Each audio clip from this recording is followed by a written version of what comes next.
이명박과 박근혜의 패거리들, 남아있는 찌끄러기들 이야기 좀 할게요. 자유한국당과 바른미래당이 사실 거기에 섞여 있는 거죠. 이런 게 있습니다. 안철수가 정치인으로서의 품성이 정말 나빠요. 제가 느끼긴 그래요. 유승민하고 연대는 없다라고 밝혔었거든요. 대선 때. 안철수의 말이에요, 말. 근데 사실은 밖으로 드러나지 않았지만 연대를 하려고 접촉이 있었다? 이게 알려진 사실이 있거든요.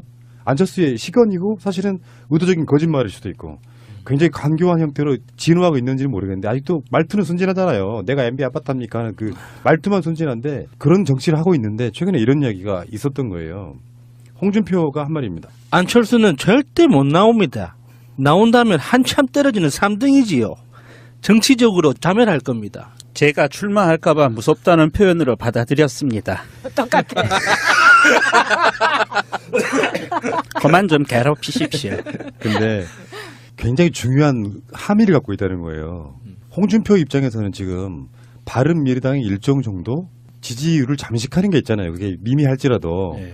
그러니까 바른미래당을 죽여놔야 되는 의미에서 별것도 없어 뭐 얘네들이 나와봐야 뭔 소용이 있겠냐 뭐 이런 식의 이야기를 하는데 안철수가 답하기를 제가 출마할까봐 무섭다는 표현으로 받아들였다는 말로 끝났다는 거야. 말의 워딩이. 이전에는 지금까지는 자유한국당과 지방선거 연대는 없다라고 계속 선을 긋던 사람이에요.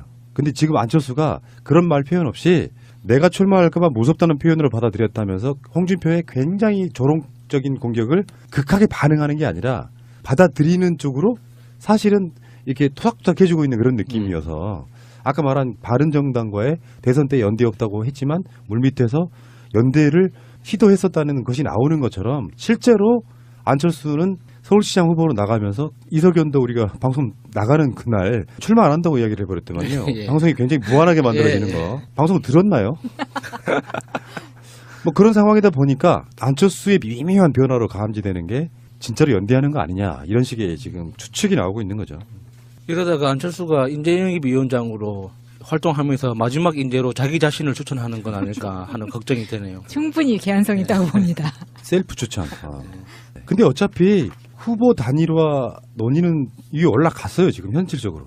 김성태부터 이렇게 말했거든요. 보수 결집을 위해서 바른미래당과 연대해야 된다라고 강조를 하고 있어요. 홍준표는 한편으로는 강하게 나가고 무시 전략으로 나가고 실무적인 선에서는 연대하지 않으면 공멸이 되는 의식이 있단 말이에요. 그 와중에 홍준표가 했던 이야기를 잠깐 곱씹어 보려고 그래요. 이거는 지금 우리 방송에도 그런 이야기 했었죠. 그 지방선거에서 사실상 대구 경북만 제외하고 나머지는 사실은 전략공천에 가까워지고 있다고. 사람이 없다 보니까. 그러면서 이제 옛날에 공천했던 이야기를 제가 해줘요. 현역 국회의원일 때 동대문에 내가 지역위원장일 때부터 시작해서 공천에 관련해서 누군가가 와서 돈을 들고 찾아왔는데 바로 탈락시켰다 이렇게. 나는 사실 이 말 못 믿겠거든요. 그 국회 특수활동비 원내 대책비도 갖다가 부인 주시는 분 아니에요 이분이. 근데 뭐 자기가 얼마나 깨끗한 사람이라고 20억 주겠다는 사람 집에 앞에 새벽부터 찾아왔더니 바로 그날 이 사람 공천 심사에 탈락시켜버렸다고? 그래서 좀 그 타이밍을 잘못 잡아서 밀렸겠죠 순서에서. 그럴 수 있지. 네, 그러니까 탈락시킨 거죠. 이미 공천 내정자가 있는데 그러면 30억 낸 사람이 있는데 라고 추정합니다. 이 사람이 한 말 중에 이런 게 있어요. 이 사람들은 정치 보복 프레임으로 갔잖아요. 정치 보복이 아니라는 걸 지가 인정하는 워딩이 있어요. 지금 MB 수사하는 것을 보라. 세상에 비밀이 없습니다. 지금은 가족도 못 믿는 세상이 돼버렸습니다. 평생 집사 노릇하던 사람들이 등을 돌렸습니다. 박근혜 수사를 보십시오. 수족처럼 부리던 애들이 등을 돌립니다. 지금 세상에 믿을 만한 사람은 나 자신밖에 없습니다. 이렇게 얘기했다잖아. 그러면 이명박의 범죄성을 인정하는 거잖아요. 그러면서 밖으로는 정치 보복을 이야기하고 있어. 아니, 내가 범죄를 하는데 주위 사람을 못 믿겠으니까 나 자신만 믿어야 된다. 지금 이런 얘기잖아요. 그 일종의 삶의 진실 같은 거죠. 나 자신을 믿어라. 이 얘기는 지금 굉장히 가장 열받아 있는 사람은 김윤옥이 아닐까. 사위도 그렇고 이명박도 그렇고 다 김윤옥이 받은 것만 인정을 했잖아요. 아 그러고 보니까 요즘에 떠오르고 있는 것 중에 떠오르고 있는 것 중에 부산의 LCT 비리처럼 네. 서울에서도 엄청난 비리가 하나 있었던만요. 바이시티. 그 코스트코 앞에 있는 화물터미널 있어요, 양재동에. 그 부지에 굉장히 큰 쇼핑몰, 복합 쇼핑몰이 들어오는 그거 관련이죠. 그 비리 구조가 LCT랑 거의 비슷하다는. 네, 비슷하죠. 예. 63빌딩도 시티라고 그러잖아요. 63시티. 예. 규모가 엄청 큰 거예요. 예. 하나의 도시가 형성될 정도로. 근데 거기 인허가 관련해갖고 사실상 처벌받은 사람이 우리가 알고 있는 왕차관.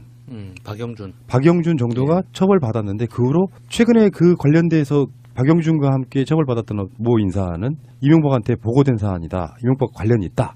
이명박과 만났다는 얘기까지 나오고 있거든요. 그런 정도의 비리 구조를 갖고 있는 거죠. 들어간 돈의 절반만 남았다. 근데 그 날라간 돈이 어디로 갔는지 아무도 모르고 있다. 뭐 대략의 얼개는 그 정도입니다. 이팔성하고도 네. 연관이 있는데요. 그 이팔성이 우리은행 그 회장으로 있었을 때 5천억을 불법 대출 받아서 그중 3천억이 어딘가로 사라져버린 사건이었죠. 오 마이 갓. 네. 정말 대단하신 분이다. 무엇이든지 닥치는 대로 먹는 괴물 하나 있죠. 먹개비. 아 그런 거 말고 할리우드 영화에 나오는데 그런 괴물이 하나 있었는데 닥치는 대로 다 그냥 먹어버리는 괴물. 불가사리라고 하죠. 불가사리 말고 또 있었는데 우리나라 말 말고 외국어로 돼 있는 게 하나 있는데 내 기억에 아시는 분은 댓글. 근데 진짜 그런 구조인 것 같죠. 누구 말대로는 이명박은 돈 벌려고 당선됐다는 말이 진짜로 맞는 말 같죠. 네. 도대체 이 사람은 뭘까요? 그리고 다 부정해. 진짜 이명박 돈은 어디가 있을까? 영포 빌딩 지하를 파보면 나오지 않을까? 창고 말고 그 창고 지하에? 글쎄 한국은 위험해서 한국 안에 두지는 않았을 것 같은데요. 안 그러면 그 명동을 그냥 통째로 매입을 한 건가요? 이명박이 직접 받지 못하니까 누군가는 그거를 대행해주는 관리인들이 있단 말이죠. 관리인 중에 2명은 이미 검찰 조사를 받거나 구속됐거나 했고, 그리고 나머지 돈들은 규모가 워낙에 크기 때문에 혼자는 못해요. 자기가 움직일 수 있는 그렇죠. 한계가 있기 예, 때문에. 그래서 그게 지금까지 모아진 돈들을 어떻게 했을까? 일설에 의하면 이명박이 돈만 모은 건 아니라고 해요. 김유찬 전 비서의 이야기 들어보면 한 달에 기자들한테 4천만 원씩 썼대요. 술 거나하게 사주고. 예. 그러니까 나쁜 보도가 나갈 수가 없죠. 그러니까 돈도 많이 썼던 거지. 가오 잡는 거 하나만큼 기가 막혔다고 하니까요. 그럼 자기 식구들한테만 그렇게 짜게 굴고 그렇지. 자기가 잘 보여야 될 사람들한테는 정말 제대로 썼네요. 그게 한 달에 4천만 원이 네. 10년 전 이야기예요. 10년, 15년 전 이야기예요. 그러면 이명박 측한테 그렇게 술을 얻어 쳐드신 기레기 분들 미투하세요. 당신들 그 언론계에 있을 자격 없어. 기자니까 미투보다는 유투가 훨씬 낫겠네요. 누구를 지목해서 같이 먹었던 그 자리에 동석했던 다른 기자 하나씩. 모든 언론사에 다 지목하면 들어가 있을 겁니다. 지금쯤이면 아마 거의 고위급이죠. 10년 전이니까 각 언론사의 고위급에 들어가 있는 인사들 중에 이명박으로부터 술 얻어 쳐드신 분들 자수하세요. 그리고 빨리 그만두세요. 그게 민족을 위하는 길입니다. 일단 다 토해내시고요. 그렇죠. 자, 다시 그 자유한국당과 바른 미래당으로 돌아와 보면 그렇다 보니 사실은 이 사람들은 우리가 이렇게 역사적인 걸 보면 연대를 안 할래 안 할 수가 없어요. 그게 정치야. 네. 그러니까 일단 구조는 이렇게 될 거라고 봐요. 공천을 안 할 수는 없으니까 지분 때문이라도 또는 서울시장 같은 경기도지사 같은 광역 시스템 속에서라도 공천을 안 할 수가 없는데 막판에 가서 연대하는 시도는 계속 있을 겁니다. 근데 받아주는 상황이 안철수처럼 처음에는 딱 잡아떼다가 말하는 워딩이 조금씩 바뀌면서 결국에는 지금까지 해왔던 말을 일거에 뒤집으면서 또 다른 명분으로 우리는 그래서 연대한다. 그래서 문재인 정부가 뭔가 좀 큰 실수를 하게 되면 그걸 명분으로 삼는 거예요. 뭐 예를 들면 지금 최근에 이제 개헌 이야기 같은 거를 밀어붙이는 느낌이 좀 나면 그 덕질을 막기 위해서 우리가 연대한다 이런 관점으로 선거를 임할 거라는 거죠. 대단한 프레임이죠. 언제까지 이 사람들이 지금 만 1년이 지났어요. 박근혜 파면된 지가. 언제까지 이 사람들이 피해자 프레임으로 국민들을 속일 거예요. 본인들은 가해자였거든요. 가해자고 지금도 가해자예요. 국민들을 가해한 사람들이에요. 이게 이미 헌법재판소에서 드러난 사항이에요. 본인들이 가해자라는 걸 헌법재판소가 인정한 겁니다. 박근혜 파면으로. 그랬기 때문에 본인들이 자중하고 정말 쥐죽은 듯이 지내야 돼요. 그래야 인간인 거예요. 그런데 그럼에도 불구하고 지금 자기들이 오히려 피해자라고 나와가지고 방방 뜨는 것을 보면 기본 인간이 아니다. 얘네들은 정말 쥐새끼의 쥐꼬리 정도밖에 안 되는 거고 인간이라고 쳐줄 수가 없어요. 홍준표 이하, 유승민도 그렇고 마찬가지고 인간 이하의 수준들입니다. 전부. 아니 제가 예언 하나 할게요. 저의 예언은 그냥 대충 받으시면 안 돼요. 큰일 납니다. 제가 예언했던 것 중에 박근혜라고 하는 사람은 제가 수년 전에 했던 이야기예요. 대통령 선거 출마하면 안 되는 이유를 설명하면서 자기 아버지의 어포가 있기 때문에 아버지의 피해자들에게 사죄하면서 전국을 돌아다니면서 절에서 불공이나 드리시는 것이 아버지를 위해서 좋을 거다. 이렇게 이야기를 한 적이 있어요. 그래서 그렇게 안 되면 아버지와 박근혜의 부녀 평행 이론으로 똑같은 방식으로 망할 거다라고까지 예언한 적이 있습니다. 그걸 제가 백제의 서동요처럼 트윗 같은 데서 계속 말을 해가지고 결국 그게 현실화됐죠. 516이라는 숫자로 당선된 자 정보기관 때문에 망한다. 뭐 이런 개념으로 돌렸었는데 사실화됐잖아요. 마찬가지죠. 이 사람들이 박근혜가 파면됐을 때 저는 자유한국당 이름 바꾸려고 할 때 한 말이 있어요. 정말로 정치적으로 살아남고 싶거든 당을 해체하고 아예 해체한 상태에서 그 무소속들이 떠돌아다니면서 뭔가 새로운 형태의 결사체를 만드는 방식으로 갔어야 정치가 정화되거든요.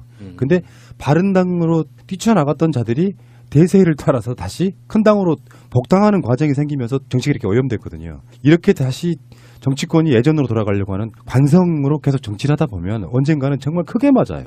근데 할 수 있는 거라고는 그놈인 것들이 훨씬 나쁜 놈하고 진짜 나쁜 놈하고 둘이 단일화 같은 걸 매개로 해가지고 또 살아나 보려고는 발버둥을 치는 건데 정말 힘들게 보이는 게 어느 정도 지지율이 어느 정도 이렇게 대적할 만큼 나와줘야 되는데 일단 문재인 보유국인 분들 있잖아요. 민주당.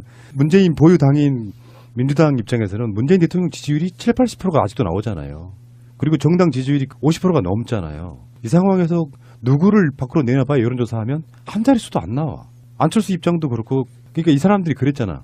집권 초기에도 말쯤 가면 지지율 떨어질 거야. 그때까지 뭐 컨벤션 할 거야 이렇게 얘기했잖아요. 벌써 3월 달인데 문재인 대통령 지지율이 75%가량 나옵니다. 민주당 지지율이 안 떨어지고 그대로 50%예요. 안희정 사태가 났어도 안 떨어져요. 그렇지만 선거에 막상 가보면 뚜껑을 열면 다를 거야. 이런 식으로 계속 정신승리하고 있는 거예요. 뭔가 시도를 해보긴 하는데 이상하게 지지율은 그대로 있는 상태가 되거든요. 그 마인드가 2년 후에 있는 총선까지 갈 거라는 거야. 그러니까 이번 6.13 선거 결과가 모든 걸 말해줄 거라고 봅니다. 자유한국당이 언제까지 정신승리할지 모르겠어요. 보면 4월에 남북 정상회담, 5월에 북미 정상회담, 6, 7월에 북한이 그때부터는 또 북중 정상회담, 북일 정상회담이 있거든요. 그리고 계속 올해 1년은 6개 나라가 계속 돌아가면서 정상회담을 할 거예요. 거의 한 달에 한 번씩. 언제까지 정신승리할 수 있을까요? 그러니까 시진핑도 종북되고 푸틴도 종북되고 네. 아베도 종북되고 김정은도 종북되고. 전 지구의 종북화 뭐 이런 건가요? 얘들 뭐지? 뭐라고 해야 되지 지금? 정치권이라는 게 이런 상황으로 이렇게 쭉 가다 보면 결국에는 시간이 지나고 나서 맞아 이건 대통령이 취임한 지 1년밖에 안 됐기 때문에 지는 선거야라고 또 정신승리하고 또 계속 가는 건데 빨리 생각 좀 바꿔주실 필요가 있다고 생각이 들고요. 불쌍해서 그래 내가 진짜 짠해서 그래. 세비 그렇게 비싸게 받아 쳐드시면서도 하는 일이라고는 딱 이따위 식인 거고요. 아직까지 이 사람들은 지금 답을 못 찾고 있다는 부분 100%겠네요. 느낌적 느낌은 안철수 스타일로 보면 결국에는 서울시장하고 경기도지사를 나눠 먹는 과정에서 또 연대할 수밖에 없고 그렇게 연대 한번 하면 우리가 이러니 합치자 이렇게 되면서 결국에는 안철수 씨는 최근에 그랬잖아요. 우리는 자유한국당과 연대하는 일이 없다 그랬다고. 근데 지금 말이 바뀌고 있잖아요. 서로 자극하지 않겠다는 느낌이 아니 들어요. 마지막 희망이에요. 안철수는 보수의 마지막 희망이기 때문에 6.13 이후에 또 재미있는 그림이 있을 거라고 봅니다. 안철수 컨셉으로는 그 홍준표가 봤듯이 그냥 애외. 그러니까 안철수가 거기 대장하는 일은 저는 없다고 봐요. 이명박과 박근혜의 패거리들 남아있는 찌끄러기들 이야기 좀 할게요. 자유한국당과 바른미래당이 사실 거기에 섞여 있는 거죠. 이런 게 있습니다. 안철수가 정치인으로서의 품성이 정말 나빠요. 제가 느끼긴 그래요. 유승민하고 연대는 없다라고 밝혔었거든요. 대선 때. 안철수의 말이에요. 말. 근데 사실은 밖으로 드러나지 않았지만 연대를 하려고 접촉이 있었다? 이게 알려진 사실이 있거든요. 안철수의 시건이고 사실은 의도적인 거짓말일 수도 있고 굉장히 간교한 형태로 진화하고 있는지는 모르겠는데 아직도 말투는 순진하잖아요. 내가 MB 아파트입니까 하는 그 말투만 순진한데 그런 정치를 하고 있는데 최근에 이런 이야기가 있었던 거예요. 홍준표가 한 말입니다. 안철수는 절대 못 나옵니다. 나온다면 한참 떨어지는 3등이지요. 정치적으로 자멸할 겁니다. 제가 출마할까봐 무섭다는 표현으로 받아들였습니다. 똑같아. 그만 좀 괴롭히십시오. 근데 굉장히 중요한 함의를 갖고 있다는 거예요. 홍준표 입장에서는 지금 바른미래당의 일정 정도 지지율을 부산의 LCT 비리처럼 네. 서울에서도 엄청난 비리가 하나 있었던만요. 바이시티. 어. 그 코스트코 앞에 있는 화물터미널 있어요. 양재동에. 그 부지에 굉장히 큰 쇼핑몰, 복합 쇼핑몰이 들어오는 그거 관련이죠. 그 비리 구조가 LCT랑 거의 비슷하다는. 네, 비슷하죠. 예. 63빌딩도 시티라고 그러잖아요. 63시티. 예, 예. 규모가 엄청 큰 거예요. 예. 하나의 도시가 형성될 정도로. 근데 거기 인허가 관련해갖고 사실상 처벌받은 사람이 우리가 알고 있는 왕차관. 박영준 정도가 처벌받았는데 그 후로 최근에 그 관련돼서 박영준과 함께 처벌받았던 모 인사는 이명박한테 보고된 사안이다. 이명박 관련이 있다. 이명박과 만났다는 얘기까지 나오고 있거든요. 그런 정도의 비리 구조를 갖고 있는 거죠. 들어간 돈의 절반만 남았다. 근데 그 날라간 돈이 어디로 갔는지 아무도 모르고 있다. 뭐 대략의 얼개는 그 정도입니다. 이팔성하고도 네. 연관이 있는데요. 그 이팔성이 우리은행 그 회장으로 있었을 때 5천억을 불법 대출 받아서 그중 3천억이 어디론가로 사라져버린 사건이었죠. 오 마이 갓. 네. 정말 대단하지. 이 사람 공천 심사에 탈락시켜 버렸다고? 에이, 그래서 누가 좀 하냐. 그 타이밍을 잘못 잡아서 밀렸겠죠, 순서에서. 그럴 수 있지. 네, 그러니까 탈락시킨 거예요. 이미 공천 내정자가 있는데 그러면 30억 낸 사람이 있는데 라고 추정합니다. 이 사람이 한 말 중에 이런 게 있어요. 이 사람들은 정치 보복 프레임으로 갔잖아요. 정치 보복이 아니라는 걸 지가 인정하는 워딩이 있어요. 지금 MB 수사하는 것을 보라. 세상에 비밀이 없습니다. 지금은 가족도 못 믿는 세상이 돼버렸습니다. 평생 집사 노릇하던 사람들이 등을 돌렸습니다. 박근혜 수사를 보십시오. 수족처럼 부리던 애들이 등을 돌립니다. 지금 세상에 믿을 만한 사람은 나 자신밖에 없습니다. 이렇게 얘기했다잖아. 그러면 이명박의 범죄성을 인정하는 거잖아요. 그러면서 밖으로는 정치 보복을 이야기하고 있어. 아니, 내가 범죄를 하는데 주위 사람을 못 믿겠으니까 나 자신만 믿어야 된다. 지금 이런 얘기잖아요. 그 일종의 삶의 진실 같은 거죠. 나 자신을 믿어라. 이 얘기는 지금 굉장히 가장 열받아 있는 사람은 김윤옥이 아닐까. 사위도 그렇고 이명박도 그렇고 다 김윤옥이 받은 것만 인정을 했잖아요.